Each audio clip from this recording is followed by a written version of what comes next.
Hello students, welcome to the study portal. So today we are going to discuss exfoliative cytology, which is your unit 4 under the subject histopathology and cytopathology. So today we are going to discuss what is exfoliative cytology. Let's start. So what will be our learning objectives? Introduction, obviously. We will discuss what is exfoliative cytology.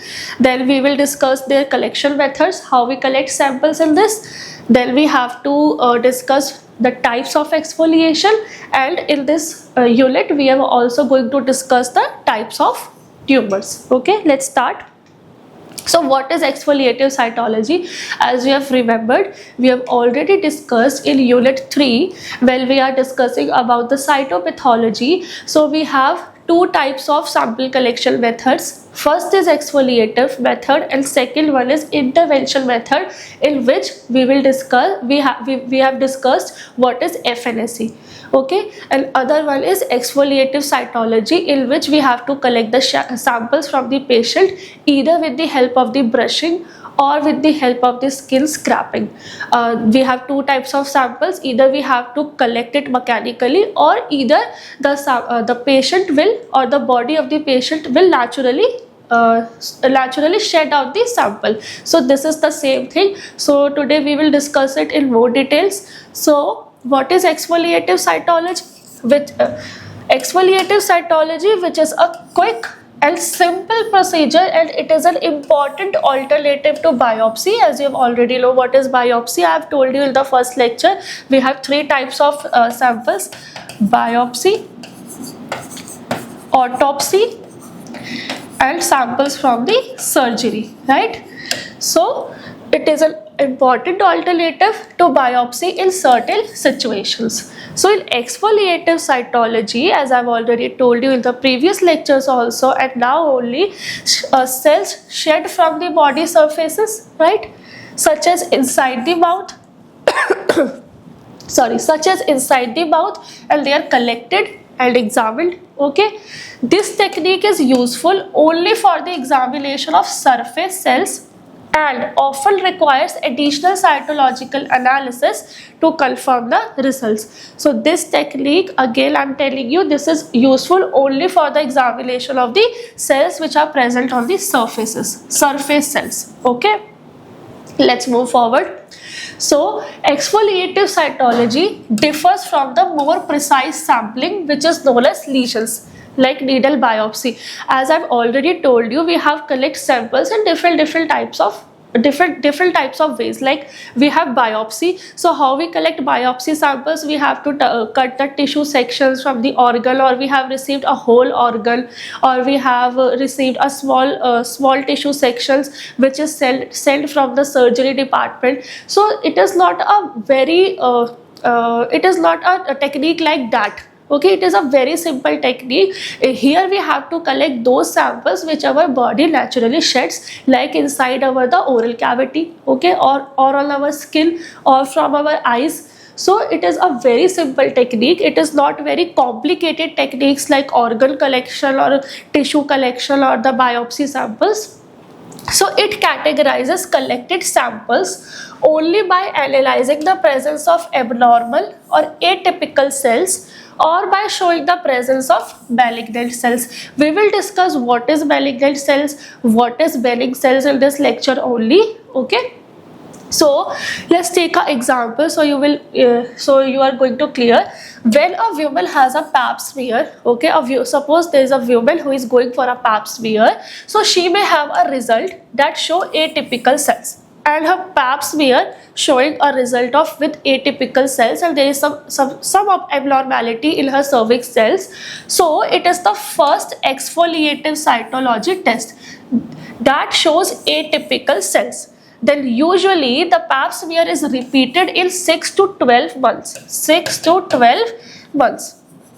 So this was the first exfoliative technique. Again, what is exfoliative technique? To collect samples manually, like with the help of the brush or with the help of a small surgical blade, in the form of brushing or scraping the skin. So how we collect the pap sample, as we have discussed in other unit 3 in the previous lectures. So we have to take a swab from the cervix. So this is the exfoliative technique. So this is the first exfoliative technique step, and if there is any abnormality showing in her report, so it has to performed again in the period of between 6 to 12 months. So if, however, repeated showings of atypical cells are present in exfoliative cytology result, so further tests may be undertaken to determine if cancerous cells are present or not. So basically we have to first perform a exfoliative cytology to determine the cells showing any type of atypical characteristics or any type of abnormality. If yes, so we have to further perform the test again to confirm that these cells are converted into the cancerous cells or not. So this is the basics. Now, cytological examination of a serous effusion is of paramount importance, because the finding of cancer cell in such a specimen denotes that the patient has a cancer that is not only advanced but also almost always incurable. Okay, so with the help of our exfoliative cytology technique, we can identify that what is the stage of that cancer a particular patient is going through. Okay, is this cancer is at the stage which can be curable or it is not curable now. Now, apart from the findings of cancer cells, cytologic examination of pleural, peritoneal and pericardial effusions may also reveal information about inflammatory conditions of the serous membranes, parasitic intestines, and infections with bacteria, fungus or viruses. So apart from the cancer cells, we can also identify and we can also diagnose other conditions like infections which occur through the bacteria, fungus, virus, or any type of inflammatory conditions which occurs in our serous membranes, or any other kind of abnormality. So this is the use of the exfoliative techniques. Now, collection methods. Again, here we have already discussed about the collection methods. Let's discuss again. So in this method, exfoliation methods is in exfoliation method, we what we have studied previously, brushing or scraping. These two are the types of exfoliation, right?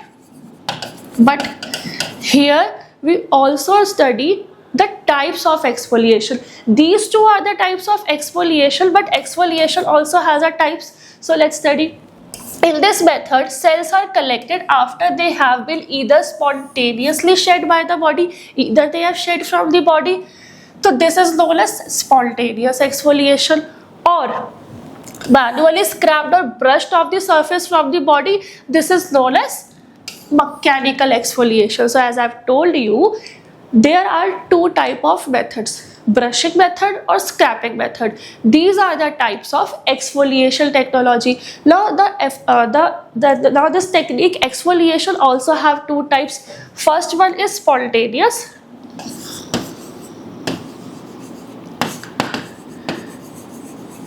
and second one is mechanical, right? So we have two types of exfoliation: mechanical exfoliation and spontaneous exfoliation. What is spontaneous exfoliation? Well, body naturally shed the specimen. And what is mechanical exfoliation? Well, we have to collect the specimen, right? Now let's discuss one by one. So first we'll discuss spontaneous exfoliation. So what are the specimens, or what are the category of specimens come under the spontaneous exfoliation? Like peritoneal fluid, pleural fluid, pericardial fluid, urine, cyst, washings like peritoneal or from bladder. So the fluid is collected into a clean or dry container always, in order to prevent any kind of contamination, which need to be sterile and sent to the laboratory as soon as possible. If the fluid cannot be sent immediately, so it should be stored in the refrigerator at 40 degrees Celsius and not allowed to freeze. Okay. So we do not require here any kind of anticoagulant or fixative. We just need to collect our fluid or any shedding material which our body naturally shed, or we have to always collect it in a container which is a screw capped container, which is not and it should be free from any kind of liquid. It should be properly dry in order to prevent contamination. There is not any other material is present in that container other than the fluid which we have collected as our specimen. Okay, no microorganisms. It should be sterile. What is the meaning of sterile? What is the meaning of sterile? That is free from any kind of microorganisms or any kind of debris which prevent any type of contamination. Okay, so our container should be dry, it should be screw capped, it should be sterile, and then we have to send it to the lab as app. If we cannot, and if there is a delay in sending the sample to the pathology lab, so we have to put it into the refrigerator at 40 degrees Celsius. We do not have to freeze it. We do not have to add any kind of anticoagulant or fixative, right? So the appearance to the naked eye of a serous effusion sometimes reveals the clues. So in any kind of examination, like it is for pathology laboratory, or it is for microbiological laboratory, before microscopic examination we also have to perform the macroscopic examination, right? Sometimes we just observe the sample and it has given us a certain type of preliminary clues, and if there is some kind of deformity is present, so we can find out over there only. Like in histopathology also we have done the gross examination first. In gross examination we observe, is there any kind of deformity, any kind of irregular margins are showing in the specimen or not. So you always have to perform macroscopic examination before microscopic examination, right? So it will only gives you a kind of clues about the disease. So the appearance to the naked eye sometimes reveals clue about the cause of the effusion and the nature of its cellular contents, like the color, the consistency, the shape. It only gives us the clue about the cellular components. Okay, so therefore for every serous effusion received by the laboratory, a note should be made of its volume, as I've told you, color, clarity, is it clear or a turbid solution, and any unusual physical features such as odor, opalescence or high viscosity. Okay, you have to see all the details and you have to note it down. What is the color, what is the viscosity, is the fluid is clear, is the fluid is turbid, or is any kind of blood is also present in the fluid. So you have to write it down, all the details which you have observed in the macroscopic examination with your naked eyes before microscopic examination, right? So like this you have collected, like this fluid is collected from this region, right? Here this is the container, here we put this area, and in this container these tubes, we put these tubes at this position, and all the fluid is getting collected in this sterile container. Like this, if we have to collect the pericardial fluid, so these are the locations. So here, see, this is the needle, this is the syringe. See, this is the syringe, this is the needle. So you have to put the needle here in this side, at this side, and you will collect the fluid. After collection of the fluid like this, you will make the smear. See, this is the smear, this is the slide, and this is your smear. So sample used to create a smear for analysis. So for the further analysis, first you have to collect the fluid from this side, and then you will make the smear and send it to the lab for the further analysis, right?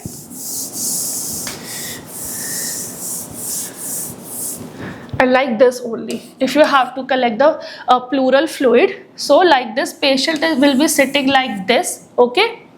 And see, here is a container in which fluid is collected, and this is the site on the back of the patient. This is the site where you have to insert the needle and collect your fluid into the container. And after collecting the fluid also, here you also have to make the smear. So if you collect any kind of fluid, first collect it, transfer it into the container, or make a smear after that for the further analysis, right? Now let's come to the mechanical exfoliation. So till here, what we have discussed, spontaneous exfoliation. In this, what kind of specimens are there which are shed naturally from the body? Now we have to discuss about the another category of exfoliation, mechanical exfoliation. So this was the spontaneous exfoliation, in which we have peritoneal fluid, pleural fluid, pericardial fluid, urine, cyst, washings, and now we have to discuss the mechanical exfoliation, right? So what kind of samples will be there? So in mechanical exfoliation, cervical pap smears, obviously the most common.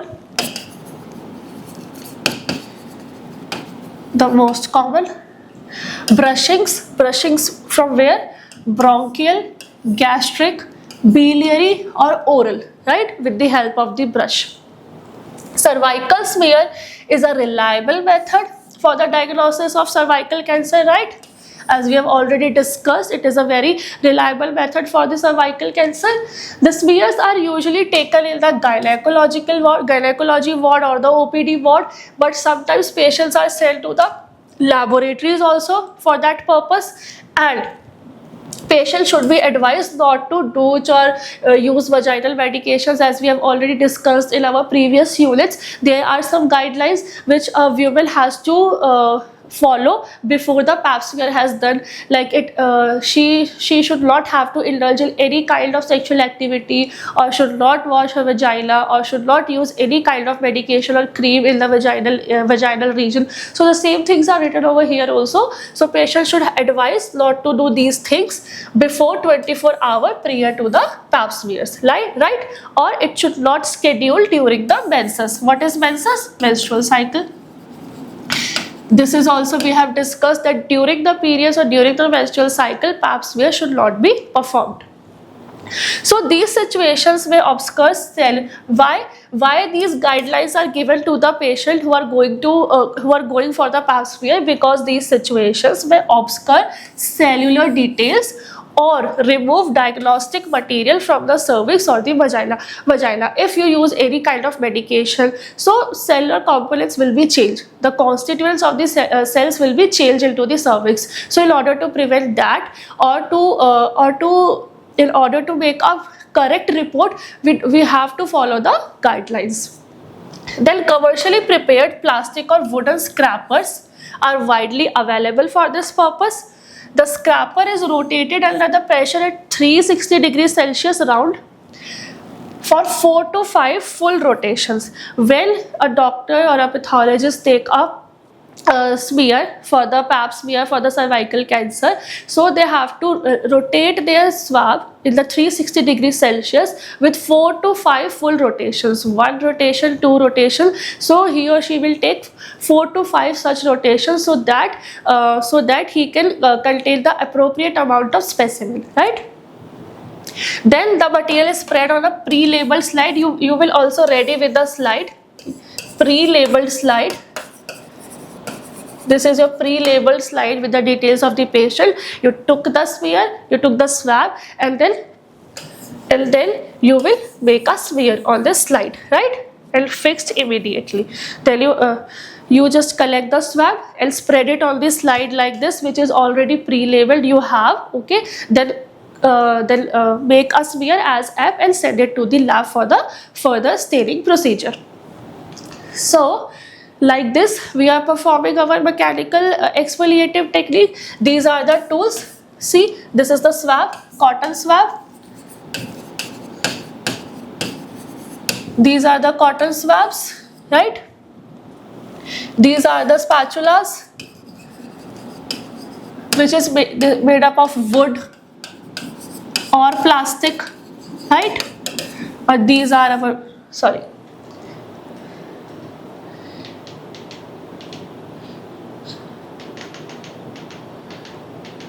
Yeah, these are our brushes which we are usually used to take the oral specimen like this. See, this is the oral cavity, and here we use the brush,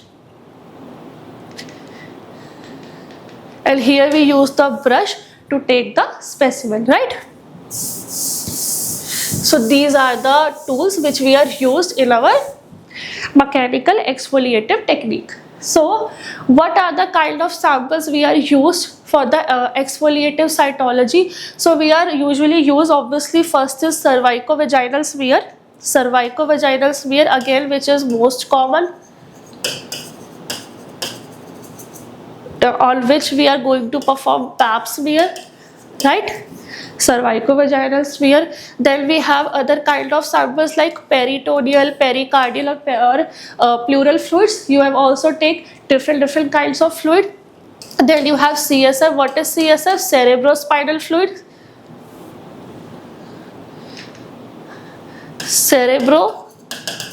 Cerebrospinal fluid. Then we also have to take different kinds of discharge, as we have also discussed in the cytology lecture, that we sometimes our body showing abnormal discharges from our eye area, from our nipple area, from our vaginal area. So nipple discharge also, bronchial brushings, sputum, gastric lavage, urine sediments, and prostatic secretions. So these kind of different kind of fluids or the discharges you can take as a sample in exfoliative cytology. Then tumor. So in this is all for the cytology, for the exfoliative cytology. So we have discussed that we have two different kind of exfoliative cytology. One is spontaneous, in which what we have to do, we have to collect the samples which our body naturally shed, right? And the other kind of exfoliative cytology, which is known as mechanical exfoliative cytology, in which we have to take the sample with the help of the brushes, or with the help of the swabs, or with the help of the surgical blades, in the form of scraping or brushing, right? So this was the exfoliative cytology.